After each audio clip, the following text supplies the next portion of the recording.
Welcome to Nisharose kitchen. ഇന്ന് നമ്മളോട് തയ്യാറാക്കാൻ പോകുന്നത് വെണ്ടയ്ക്ക മെഴുക്കുപുരട്ടിയാണ്. ഇതിനാവശ്യമായ ചേരുവകൾ: 1/2 കിലോ വെണ്ടയ്ക്ക ഇങ്ങനെ റൗണ്ട് ആയിട്ട് കട്ട് ചെയ്തത്, 1 സവോള നീളത്തിൽ കട്ട് ചെയ്തത്, 2 പച്ചമുളക് നീളത്തിൽ കട്ട് ചെയ്തത്, കറിവേപ്പില, ആവശ്യത്തിന് ഉപ്പ്. നമുക്കിനി ഇതെങ്ങനെയാണ് തയ്യാറാക്കുന്നത് നോക്കാം. ആദ്യം ഒരു പാൻ അടുപ്പിൽ വെക്കാം, എന്നിട്ട് സ്റ്റവ് ഓൺ ആക്കാം.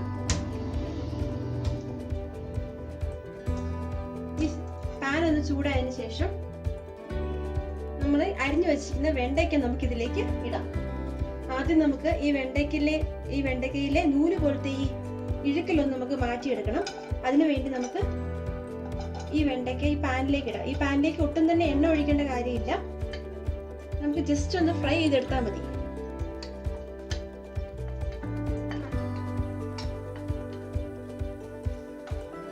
ജസ്റ്റ് ഒന്ന് ഫ്രൈ ചെയ്തെടുത്താൽ മതി, നമുക്കത് ഒട്ടും തന്നെ എണ്ണ ഒഴിക്കാതെ.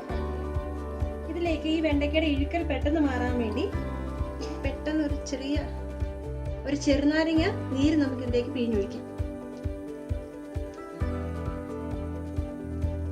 എന്നിട്ട് ഈ വെണ്ടയ്ക്കയുടെ ഇഴുക്കൽ മാറുന്ന വരെ നമുക്കിത് ഇങ്ങനെ ഒന്ന് ഇളക്കി കൊടുത്തോണ്ടേ ഇരിക്കും.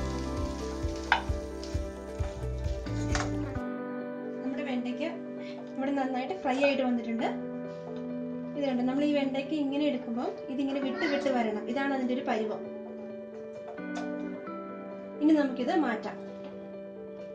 എന്നിട്ട് നമുക്ക് വേറൊരു പാൻ വെക്കാം,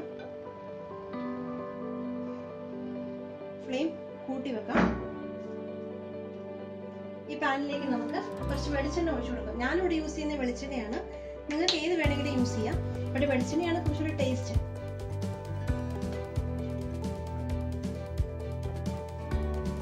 എണ്ണ ഒന്ന് ചൂടാവട്ടെ.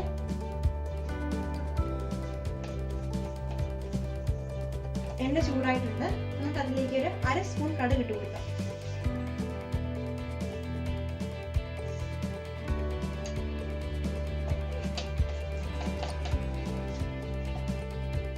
നമുക്ക് ഈ കടുക് ഒന്ന് പൊട്ടുന്നവരെ വെയിറ്റ് ചെയ്യാം.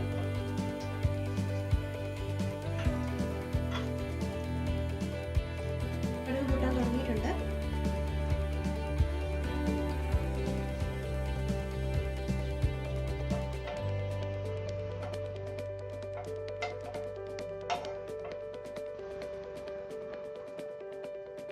കടുക് പൊട്ടി തുടങ്ങിയിട്ടുണ്ട്. ഇനി ഇതിലേക്ക് നമുക്ക് അരിഞ്ഞു വെച്ചേക്കുന്ന സവോള ആഡ് ചെയ്യാം. ഇത് ഞാൻ നീളത്തിലാണ് അരിഞ്ഞു വെച്ചേക്കുന്നത്. നമുക്ക് ഈ സവോള ഒന്ന് ആഡ് ചെയ്ത് കൊടുക്കാം.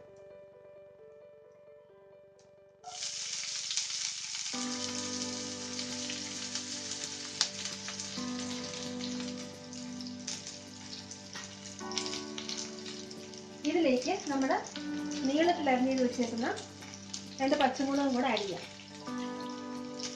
ഇനി ഇത് നമുക്ക് നന്നായിട്ടൊന്ന് ഫ്രൈ ചെയ്തെടുക്കാം. ഒരല്പം ഉപ്പ് ആഡ് ചെയ്യാം, അപ്പോൾ നമുക്ക് ഈ സവോള പെട്ടെന്ന് തന്നെ ഫ്രൈ ആയി കിട്ടും.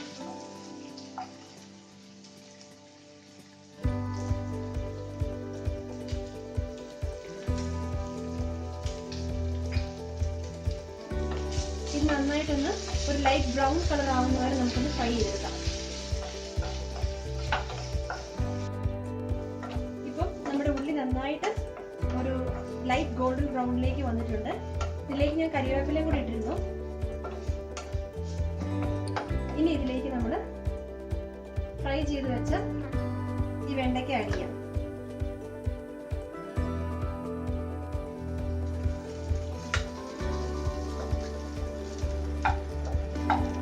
ഫ്രൈ ചെയ്ത് വെച്ചിരുന്ന വെണ്ടയ്ക്ക ഇതിലേക്ക് ആഡ് ചെയ്യാം. എന്നിട്ട് ആവശ്യത്തിന് ഉപ്പും കൂടെ നമുക്ക് ചേർത്ത് കൊടുക്കാം. ഓണിയൻ ഫ്രൈ ചെയ്യാൻ വേണ്ടി നമ്മൾ അല്പം ഉപ്പേ ഇട്ടുള്ളൂ, ബാക്കി ഉപ്പും കൂടെ നമുക്ക് ചേർത്ത് കൊടുക്കാം. ഇത് നന്നായിട്ടൊന്ന് മിക്സ് ചെയ്യാം. ആ ഓണിയൻ്റെ കൂടെ ഈ വെണ്ടയ്ക്ക് നന്നായിട്ടൊന്ന് മിക്സ് ആയി വരണം. നന്നായിട്ടൊന്ന് മിക്സ് ചെയ്ത് കൊടുക്കാം. അപ്പോൾ നന്നായിട്ട് ഞാൻ മിക്സ് ചെയ്തിട്ടുണ്ട്. ഇനി ഇത് നമുക്ക് മൂടി വെച്ച് ലോ ഫ്ലെയിമിൽ വേവിച്ചെടുക്കാം.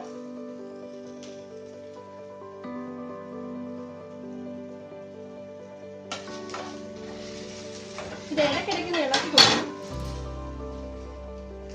ഇത് നമുക്ക് മൂടി വെച്ച് ലോ ഫ്ലെയിമിൽ വേവിച്ചെടുക്കാം.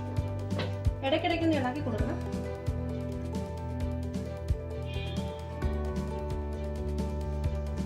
നമ്മുടെ വെണ്ടയ്ക്ക മെഴുക്ക് പുരട്ടിയിട്ട് നന്നായിട്ട് കുക്കായിട്ടുണ്ട്. ഇത് ഇടയ്ക്കിടയ്ക്കൊന്ന് ഇളക്കി കൊടുക്കണം. ഒട്ടും തന്നെ നമ്മളിതിനകത്ത് വെള്ളം ഒഴിക്കാൻ പാടില്ല. കണ്ടോ, നന്നായിട്ടിത് കുക്കായി വന്നിട്ടുണ്ട്. ഇത് നമ്മൾ ഒട്ടും തന്നെ എണ്ണ ഒഴിച്ചിട്ടില്ല. അത് വളരെ ഹെൽത്തി. ആ കടുക് പൊട്ടാനുള്ള ഒരു സ്പൂൺ അല്ല 2 സ്പൂൺ എണ്ണ മാത്രമേ നമ്മൾ ഒഴിച്ചിട്ടുള്ളൂ. വേറെ എണ്ണയൊന്നും നമ്മൾ ഒഴിച്ചിട്ടില്ല. അതുകൊണ്ട് വളരെ ഹെൽത്തി ആയിട്ടുള്ളൊരു മെഴുക്ക് പുരട്ടിയാണ് വെണ്ടയ്ക്ക മെഴുക്ക് പുരട്ടി. ഇതിവിടെ റെഡി ആയി കഴിഞ്ഞു. നമുക്കിത് സ്റ്റവ് ഓഫ് ചെയ്യാം. ഇനി നമുക്കൊരു സെർവിംഗ് പ്ലേറ്റിലോട്ട് മാറ്റാം.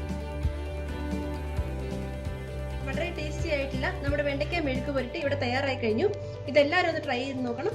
ഞങ്ങളുടെ ചാനൽ സബ്സ്ക്രൈബ് ചെയ്യണം. താങ്ക്